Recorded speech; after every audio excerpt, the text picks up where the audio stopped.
Alors, tout le monde a bien déjeuné?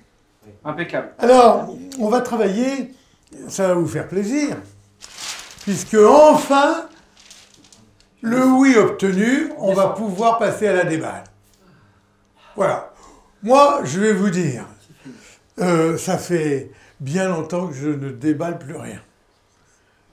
Voilà. Parce que les produits, moins on en parle, mieux c'est. Les commerciaux sont amoureux de leurs produits. Je suis convaincu que c'est inutile de parler des produits. Comment convaincre vos clients d'adopter vos produits ou solutions? Ça, c'est la déballe. On va enfin pouvoir déballer. Donc, eh ben, ça se situe là, vous l'avez compris. Conviction de satisfaction. Il faut qu'il soit convaincu.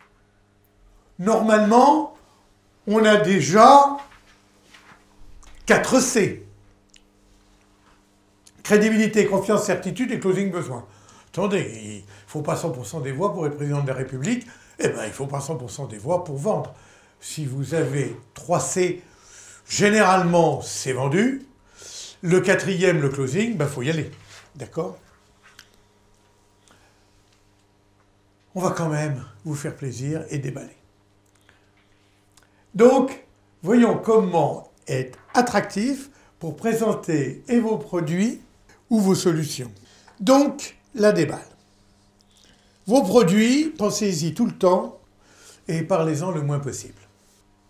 La bonne méthode, c'est de décliner les caractéristiques, vous vous en souvenez, entre guillemets l'air doublant, des produits ou solutions en avantages et bénéfices. D'accord? Qu'est-ce qu'une caractéristique? Définition du produit. Alors, définition du produit. Ceci est un téléphone qui sert à téléphoner. Donc, c'est pas une caractéristique. Tous les téléphones servent à téléphoner. Donc, la définition ne serait pas la bonne. Vous voyez que redoubler, finalement, c'est bien. Être assidu aussi. Une caractéristique, c'est qu'il est design, par exemple. Alors, d'accord, mais alors, Franck, conceptuel, je suis d'accord. Ça, c'est une caractéristique. Qualité intrinsèque du produit. Alors, intrinsèque ou différenciante? Différenciant. Différenciante. C'est bien d'être assidu. Merci. Ce sont les spécificités remarquables d'une solution ou d'un produit. C'est ce qui le caractérise. Et quand on dit que du vin a du caractère, c'est qu'en fait, en le goûtant, on le reconnaît. Pardon? On l'aime ou on l'aime pas, mais on le reconnaît. Mais on le reconnaît. D'accord? Si je continue sur la chambre individuelle, c'est pour des raisons pédagogiques, eh bien, dans le contrat que je vous propose, en cas d'hospitalisation, vous allez bénéficier d'une chambre individuelle. C'est une caractéristique parce que tous les contrats ne prévoient pas une chambre individuelle. D'accord? En fait, les bons vendeurs parlent très peu des caractéristiques de leurs produits et les mauvais ont tendance à rester sur les caractéristiques. D'accord? En clair, je vous ai mis une chambre individuelle. Ou voulez-vous une chambre individuelle? C'est bien la chambre individuelle. C'est bien. D'accord? La caractéristique ne fait pas vendre. Les avantages, ce sont les plus qu'offre, permet, donne le produit. Quel est le plus d'une chambre individuelle? Mieux installé. Pardon? D'être mieux, simplement. Alors, il faut bien que j'en piège un. Ça me fait plaisir que ce soit Sébastien, quoi. Ce que vient de nous proposer Sébastien, et grâce à lui, le schmilblick va avancer, c'est une contraction de l'avantage et du bénéfice. L'avantage, c'est le plus qu'offre, donne, permet le produit. C'est qu'est-ce qui, non pas ce qu'il procure au client, mais qu'est-ce qu'il développe. En fait, l'avantage, il faut bien comprendre qu'il règle un problème. Vous comprenez bien, et ça c'est la clé, qu'on demande au client s'il a le problème.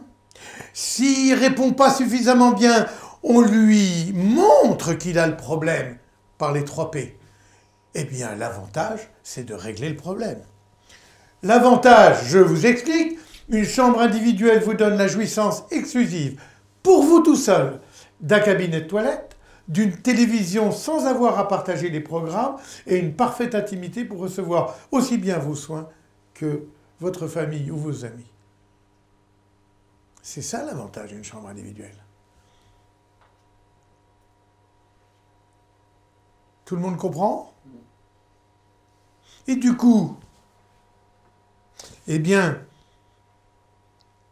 je vais capter l'intérêt du client parce que s'il n'y voit pas un avantage, il n'en déduira pas le bénéfice qui est à tirer, à retirer.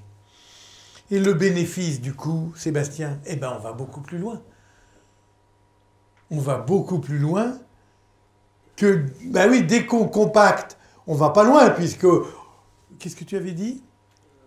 Plus de confort. Plus de confort. Et en fait, c'est... je règle l'avantage, et puis le bénéfice. Mais non, si l'avantage, c'est bien ça, eh bien, le bénéfice, ça va être de pouvoir se rétablir rapidement, d'accord, et de ne pas ajouter à des soucis de santé des risques, des soucis de voisinage et d'inconfort. Vous allez vraiment pouvoir vous reposer, vous rétablir plus rapidement sans courir le risque de tomber sur un mauvais coucheur ou un mauvais voisin. Le bénéfice, c'est le gain du client. C'est ce que ça lui rapporte à lui.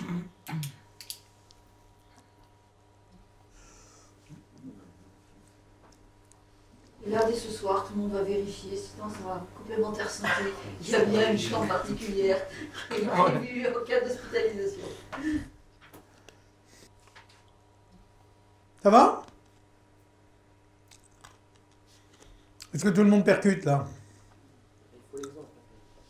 On va en prendre des exemples. D'accord?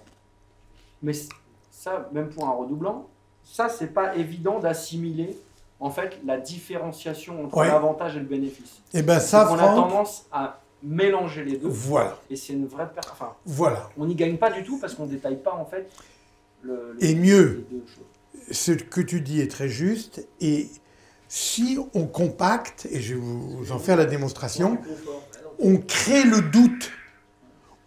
On crée le doute. Vous allez voir, on va en parler un petit peu plus loin. D'accord? C'est au programme.